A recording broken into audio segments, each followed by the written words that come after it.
Yep. Hey everyone, this is Seth, and I'm joined by Kevin. This is Oh, Questionable Taste, and we are going to be talking about the Mummy trilogy from 1999 to 2008. I have a lot of good things to say about two of them. yep. Um, Yeah. uh, so I'm probably going to be a little quiet on one of them. But so anyway, Kevin, what was your first thoughts on the Mummy, the first Brendan Fraser one? The first Brendan Fraser one, since it's been a while and I rewatched it after about 12 years, it's good. They were good movies. That one, especially. It was very exciting. It really wasn't a horror movie. It was more Indiana Jones meets the Mummy. But then it had kind of like I would say like a Jewel of the Nile. They're after the Book of the Dead and the Book of the Living. I can't remember which book. Yeah. It was good. I liked how everything was paced. It was really fast. Even to this day, watching it again, the first movie it flies right by. Yeah, absolutely. The first movie is my favorite of the trilogy. Oh, definitely. But it's funny that you bring up Indiana Jones because that was something I've always heard as a complaint from Mm-hmm. people was that people felt like it ripped off Indiana Jones. But if I you don't go know. back, yeah, well I know, but like if you go back and watch like the Mummy's Hand, Yeah. um, the second Universal classic Mummy movie, this takes directly from that. Oh, yeah.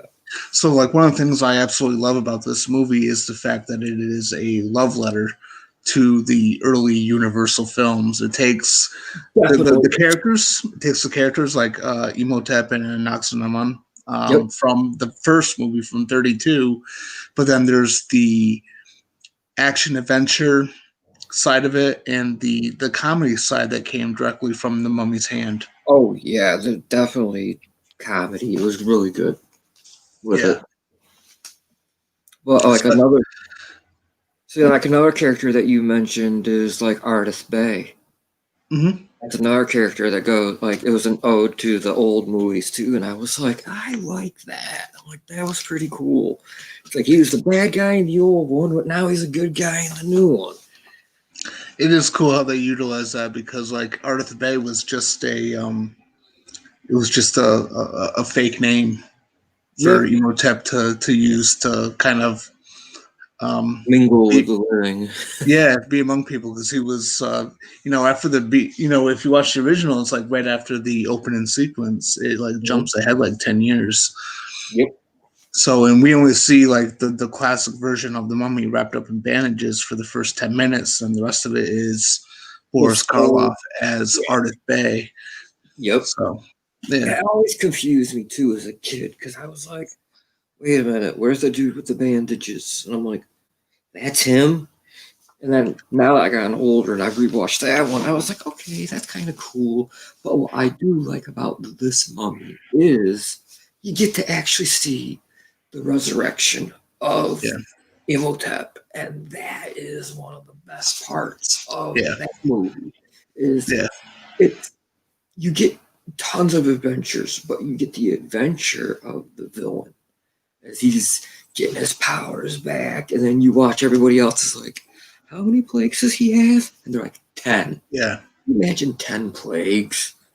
yeah, yep. They But have a lot of things too. Sorry, go ahead. I was just gonna say like one of the things that really makes the first movie great is the characters. Yo, I think all the characters are very likable. yeah, Even Benny, you feel bad for that fucker. yeah, He's funny. Kevin J. O'Connor, he's a Yeah, yeah, really good actor. yeah, yeah, Like Brendan Fraser, like the only reason why they had hard put him on was he fit the Errol Flynn swashbuckling ways at the time. hmm Uh, he was also like coming off of George of the Jungle, and that was big. So yeah, that was like one thing that people were capitalizing on with him. But it was good timing because he also understood that the character that Rick O'Connell is, he really doesn't take himself too seriously. And Yeah, Brendan Fraser's always been a character he's always been good at not taking himself too seriously in his younger days.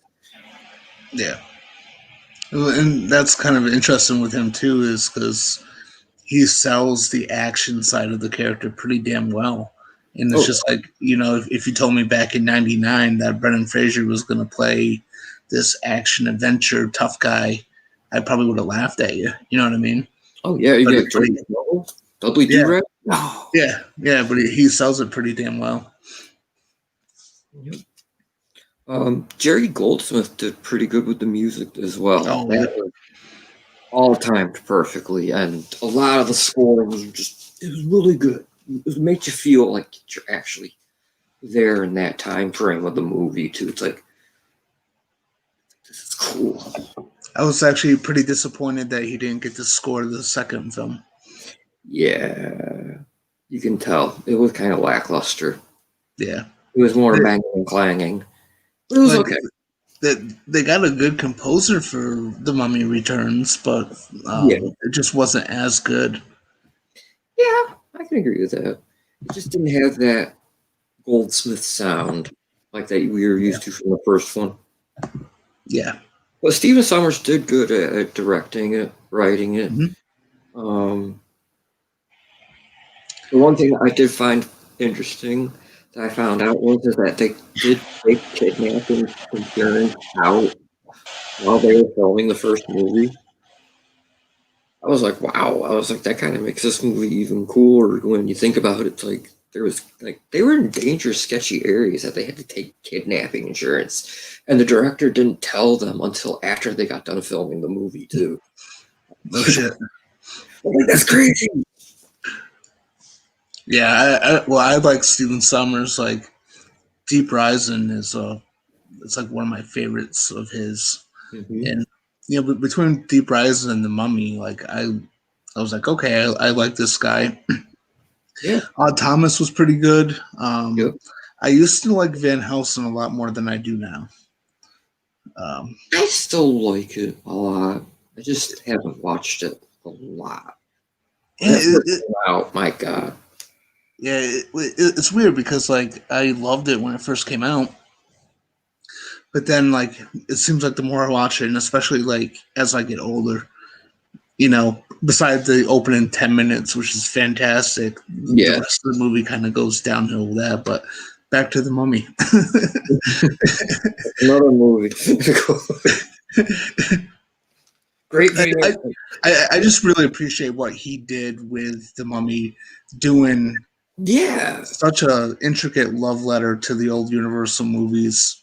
And it's kind of a shame that people miss that point. They go to Indiana Jones first, Mm-hmm. not realizing that The Mummy's Hand was definitely an adventure film. Like everything from that, I could see a little bit of Indiana Jones influence for sure. But Now, another thing too is with Imhotep and that movie is that yeah again even though people look at it now and they're like oh that CGI is so boring it's so dull oh my god shut up it looked it back then it looked awesome it looked oh great. yeah, yeah, I yeah, mean people got to realize that when you were living back then especially for us like when we were like kids and teenagers it's like, whoa, this is cool. Like, do you remember? Like, they couldn't even do stuff like this like 4 years ago. And it's yeah. like the sand walls, the tornado, like him running away from the cat.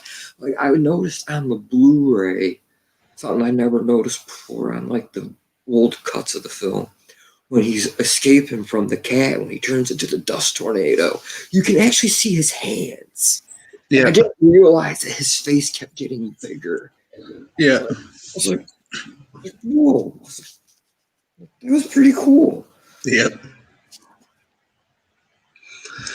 yeah. I remember back then that was kind of we didn't have all these big CGI blockbusters like we have now.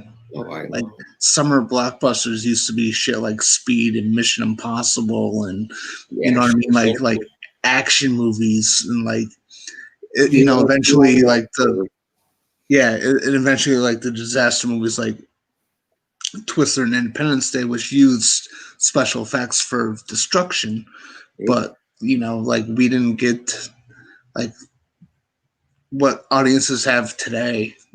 Just Oh wasn't yeah. there back then. So this was very impressive. I mean, even with that, like I'm not a big fan of CGI, but I do like the look of the mummy when he's first brought back. There's something there. They did try to keep it very kind of like horrifying to a Yep. certain degree. It was cool too. Like you could see like right through him. Like it Yeah, was, whoa! It's like you can actually see the actress underneath. Like you know, yeah, you couldn't see stuff like that back in the 80s. yeah, yep. It was actually claymation that he carved out doing the.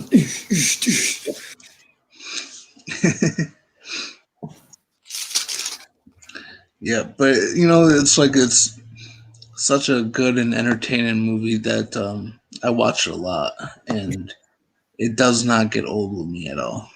Another thing too about this movie is that with the CGI, one other thing with the CGI is they broke and changed how CGI was done in the movie too, especially with like prosthetics to the face. Because Arnold, the Emotep, he had to wear like these brand new things, and he was like, he's kind of freaking out. He was like, like what is this? Like this is annoying me. So like it's kind of cool learning about that. How basically Stephen Summers has his own setting for CGI. It's like how many Yeah, shots? It's like that one shot's about $120,000 worth. yeah,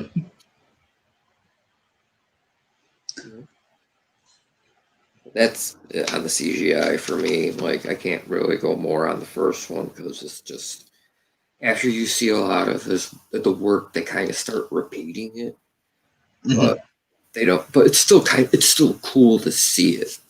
yeah, definitely. Who's your favorite character in the movie?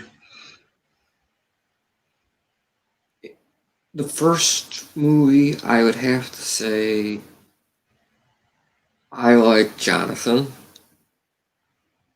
John Hammond. There, like that guy was funny. Like watching him and like the way his interactions with his sister, with Rick, with the mummy, with the bad guys. I mean, he's all. And the thing is, too, is he doesn't want to be there, but yeah, he's the one that saves the day, and Yeah, he gets the biggest jewel. yep, That was yeah, that him getting the jewel at the end of the second one. That was an awesome moment. yeah. Yes, I love that moment. A lot of my favorite moments in the movie are with Benny. Yeah, that slapstick, especially with him and Rick. I'm like, oh my god, O'Connell beating the crap out of him. Hey, Benny throws him right through a Yeah, wall. yeah. I also like when he confronts him on the boat. Oh It's like god, think about my children. You don't have any children. Someday you that might. that line was actually ad libbed to the script of the Oh, movie. was it? Yeah. I was like, no way. They're like, they kept that in. Um, Another two people that I liked seeing interact was Evie and the Warden. hmm The way they would interact, that was pretty fun. I was like, Yep. I was kind of disappointed that they killed the Warden off eventually because I was like, no, like, you gotta keep it alive. Yeah. It would have given Evie another person to banter with, and maybe Yeah. Jonathan be like, "You're weird, like and disgusting," and it would have been Yeah. cool. But I mean, I kind of understand that they needed to give a loss on their side too because Yeah. there were two opposing camps, and we saw a lot of what happened with the other camp. But Yep. Like you these have to ones, also there was see only what like the four of them. scarabs can do. I was like, yeah. I was like, let's see the scarabs get to work. So Warden Another one, was worthy. yeah. Another one of my favorite characters was Winston, the pilot. The fact Yeah. that they had to convince him to go, Yep. and the way they convinced him is by promising he was going to die. Well, yeah, but he did die with excitement. Yeah, So I mean, he did get to die. So, he so I wanted mean, to go on the blaze of glory. yeah, he did. And actually, his was the only ending that seemed like it was worth it for the movie deaths too, because Hmm. he was like, "I'm ready. Like, let's have some fun." Yeah, yeah. Anything else you want to say about the first one before we move on to the Mummy Returns? Um,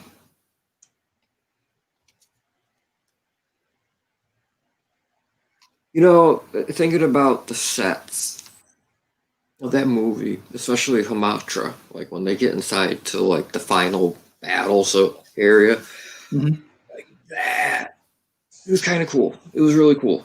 I liked a lot of the sets. I liked the Royal Guards, especially when Connell's like, ah! And they Yeah, yell back, and then he's like, oh crap. Then yeah. they start chasing him. I like those guys. Now, another thing, now this is the segue into Mummy Returns. Those same four that chase him are also some of the recurring characters that appear in The Mummy Returns. It's cool. What do you think overall of the Mummy Returns? What do I think of The Mummy Returns overall? Yeah. I have to admit it, when I was younger, the Rock CGI final battle kind of made me go, what? I was, it was cool because I was a major Rock mark as a kid growing up, so it was still like cool, but at the same time, I was playing video games with better graphics. I was like, what's going on here? Yeah. But it, I honestly say it wasn't as good as the first. Definitely, it was definitely worthy of a sequel, number two. Um, it was still entertaining, but I think there was a little too much that you could figure out quick enough. You're like, okay, that one's gonna do that one, that one's gonna do that one, Hmm. that one gonna do. Okay, so like the formula was kind of already. You could figure it out really quick if you were paying attention to the first movie and the way Yeah. characters talked and acted. Yeah. Um, no, I mean, I still got enjoyment out of it. It was still a good film. I would definitely usually rewatch it more. Um, if it had to rate it for stars compared to the first one, which I would be like, 4. I would say the Mummy Returns would be like 3.5. I mean, it Yeah. almost had it, but there's just something missing. I don't know what. Still quite can't figure it out for me. I'm like, what is it that's missing? But I mean, it's still a good film. Well, I think what was missing mostly is sort of like the first one, while it still had that action adventure overall feel, there was still an element of horror to it a little bit. There's a Yeah, little there's a little darkness to it. yeah. The And train scene was too quick in The Mummy Returns. I do have to say that it was yeah, too easy. yeah. And the I think the thing with the Mummy Returns is it got I like the movie, by the way, but it gets a little too big for its britches. Um, it feels like it wants to be bigger than it is. There's a little too much CGI in the movie. Mm-hmm. Um, I do like where it goes as far as in terms of being a sequel Yeah. and how it tries to be a sequel with a purpose by saying that Evie is the reincarnated whatever of the Pharaoh's daughter, Well, she and never and changed or and something. apparently Rick is part of the Magi or whatever they're called Yep. of his tattoo. I like those aspects of it. Um, I like, you know, it's not a bad sequel. I think it's a pretty good sequel. It's just a little too flashy and a little too goofy in some ways, where it kind of loses the little bit of edge the first film had. Yeah, it needed to keep that. They said, I don't know, that was, I think maybe that was some of the problem that some people had with the introduction of the kid, because it wasn't like the 80s where you could just flop off and kill the kid. No, this is the end of the 90s going 2000. Oh, you can't hurt kids. Sure. um, that definitely affected the movie.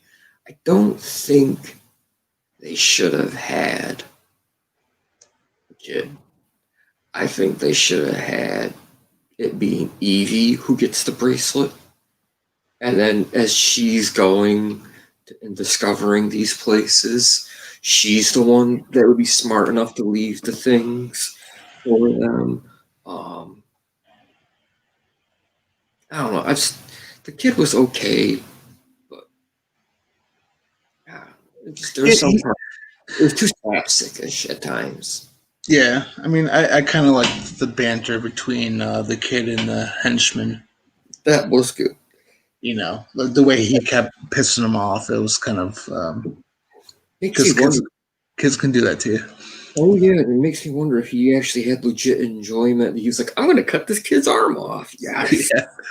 Yeah. And the thing that was hilarious is that if you paid attention with the way the story was, especially with the bracelet and the kid and the henchman, and Imhotep purposely just kept the kid alive. He didn't even really need the kid.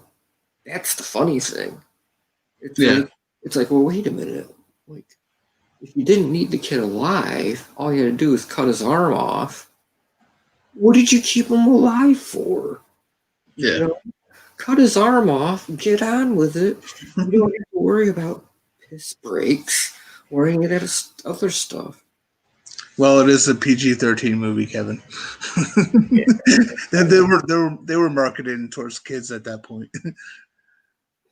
Were there toys back then for the Mummy Returns? I don't remember. I don't know. It just kind of seemed like it. It just seemed like overall the vibe. I don't even remember think if they had a video game. I think they did. I think they had a pinball machine at least, or something like that. Yeah, I mean, it seems like there's a pinball machine of everything if you find it hard enough. Well, I remember that growing up. It's like if there was like a movie, there was a toy line, and there was a video game. You could get the music soundtrack. It's like you could find them all in these magical places known as department stores. Yeah. In this one little area called a display. Yeah. Whatever happened to such things? But I enjoyed it though, because like I didn't get a chance to see the first one in theaters. I missed out on that one. So as soon as this one came out, I was there opening night, and it was fucking packed. no, I saw the first one in theaters. Did you? Yeah, that was pretty packed. Both nights were. I thought the first one and the second one. Yeah.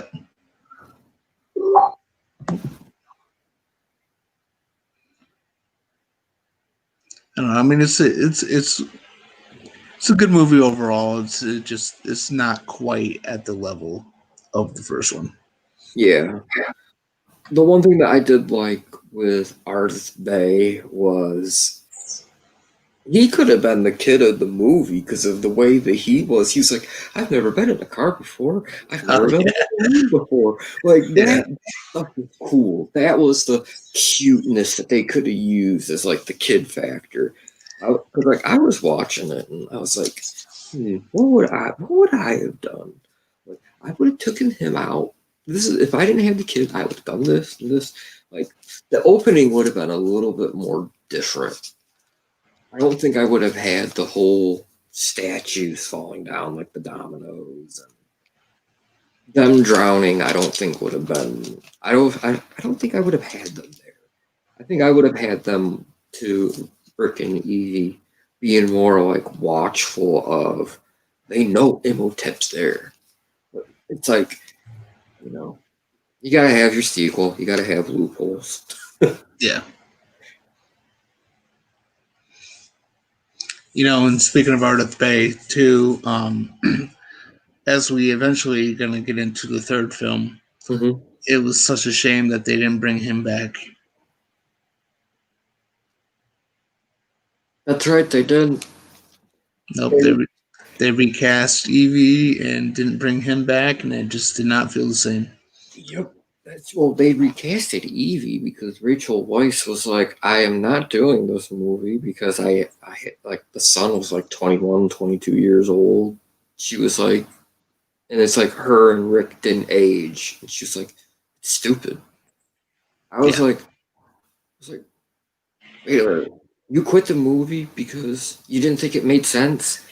You're fighting a freaking mummy that can create a windstorm, and you were back in the 1930s. Just shut up and film it.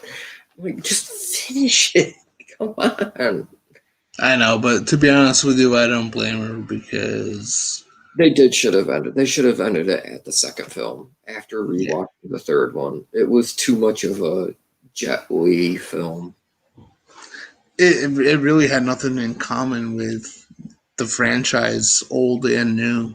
You know, The only I thing guess that they, we're segueing into part three. yeah. The final thoughts on two.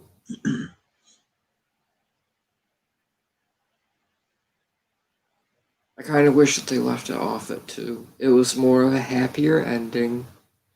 You kind of knew that they would go continuing on looking for treasures and stuff, but the evil was disrupted because then you knew that Nefertiti reborn and the protector of man, protector and the future, it was protected. They were good, leave it as that. So Yeah, I mean you're 100% right because like the Mummy Returns, the way it ended Emotep's story, where that was bad. Inoxaman, where That, Inoxaman did not save him, yeah. and so he gave up. It was like that was like the conclusion to Emotep's story. Yep. He was like the best man won. I was Yeah, lied to, and her death was I definitely grinned when they were eaten. I was like, yes, yeah, die, bitch. yeah, But no, Imhotep, that was sad, even though he was bad and yeah. everything. It was kind of like he was doing it all for love. And it's really on Arnold Vazu's face too Yes, when he looks over and he sees Evie helping Rick. you and know, Jonathan, like they're all helping. There's love, there's support, and mhm, she's running. yeah, She's like, nope, you're on your own. yeah. So like, well, the movie was very successful with kind of showing the parallels between the two different sets of characters. Yeah. So, the Mummy Returns should have been the end of that story. Yeah, 'cause even with like Artist Bay taking on the Anubis army, like that was like a Lord of the Rings worthy like battle. I wish they should have shown more of that and more grander. But Yeah, yeah, but him winning that was like I could understand why he didn't come into the third one because like after beating all of them, that's enough.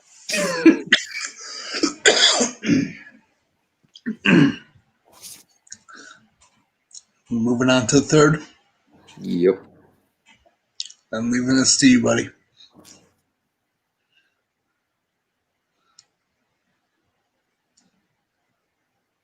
Wow, the third one.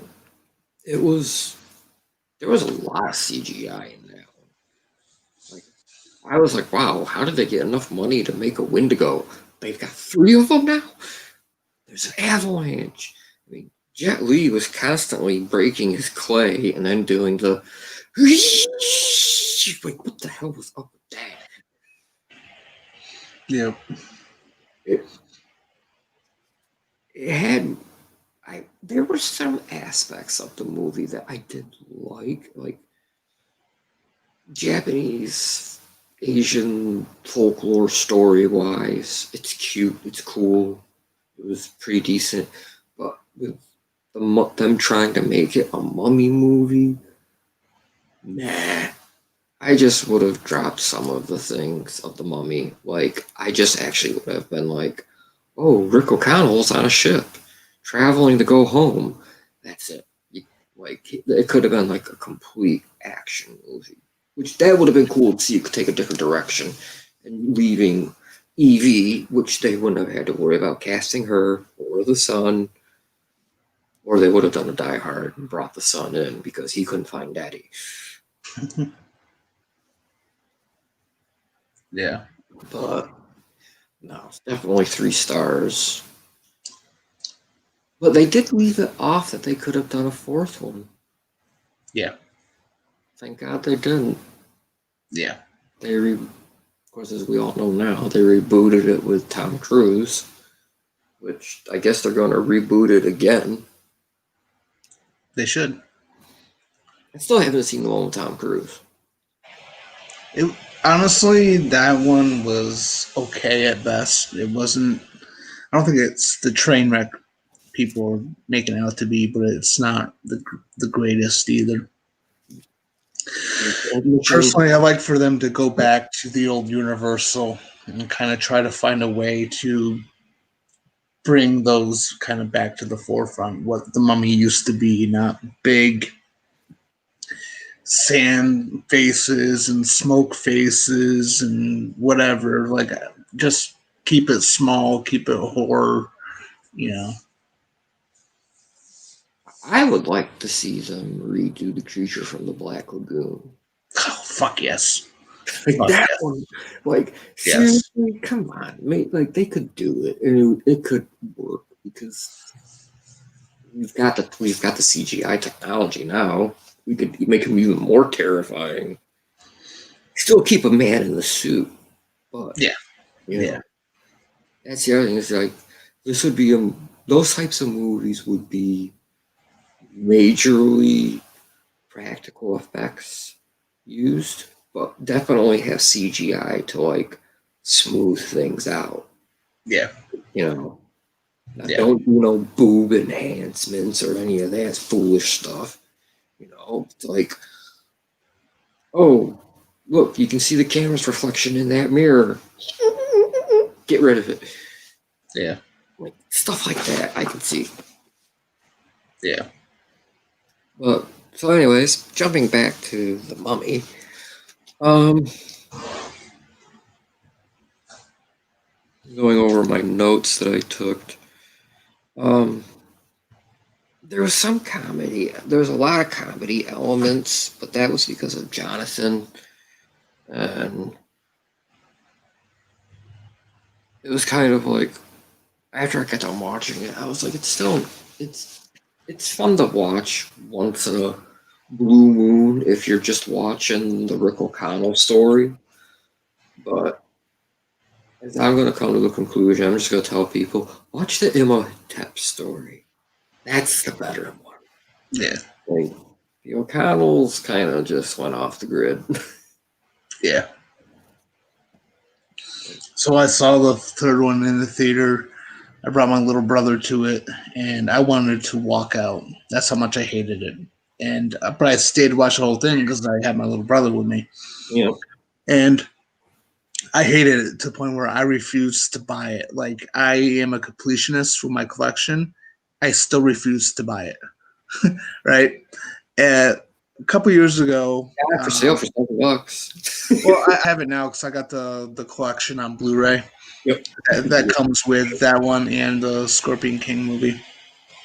But I was like, it was a couple years ago. I watched the first two, and I'm like, you know what? I'm gonna watch the third one again with a fresh perspective. See if now that I'm older, maybe there's something I appreciate for it. No, still hate it.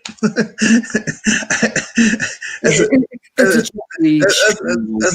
yeah, to me that's like a 1 out of 10 movie for me. It just, I don't know, something about it I cannot stand. No, I put it away already.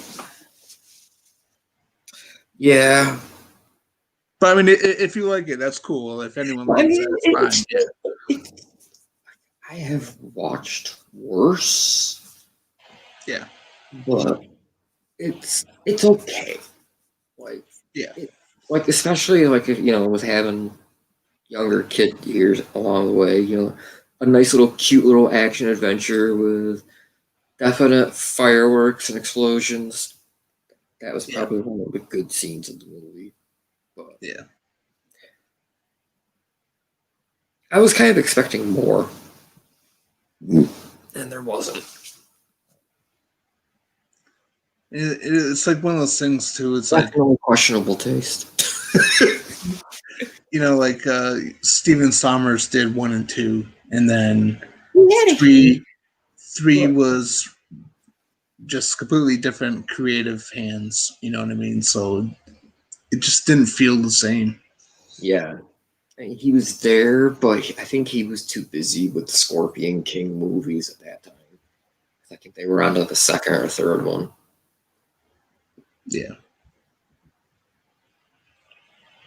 But yeah, definitely. Final thoughts on that one. 3 stars.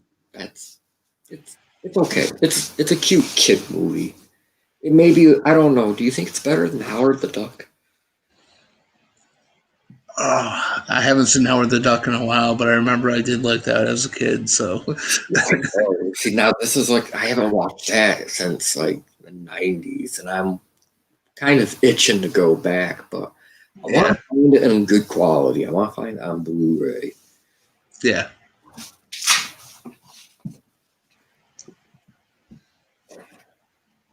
Well, you got any overall thoughts on the Mummy trilogy as a whole? It's a definite fun, action-packed ride. There is definitely some lessons to learn about love, forgiveness. Um, you can definitely find it in the weirdest places. Like, who knew Edie would have fallen in love with this drunken fighter, runaway, crazy man? Like, it's definitely a definite good watch. And I Yeah, would recommend definitely the Imhotep story. yeah, If you are a completionist, the third one has its place, but you don't have to like it. yeah, Okay. yeah. I mean, I pretty much the same. I love the first two. Um, as I mentioned earlier, I love the fact that, especially the first one, is a love letter to the original films from Universal. So I have a lot of respect for what Steven Sommers tried to do. And for anyone out there who may be watching this, and if you haven't seen The Mummy's Hand at least, and you believe that The Mummy was very influenced by Indiana Jones, I would say put that theory to the side and go back and watch The Mummy's Hand, and you will see just how much influence was taken from that. It's actually a really good sequel. So I love the old classic movies, so They are good to watch. they are. I love having the collections. Yeah, I gotta get those. Definitely. They're worth having. Oh yeah. All right. All right. We're gonna call it a night here. Yeah, I got a little man that's getting antsy. All right. Well, I'm Seth. This is Kevin, and this is Questionable Taste. And have a good night. See you next time.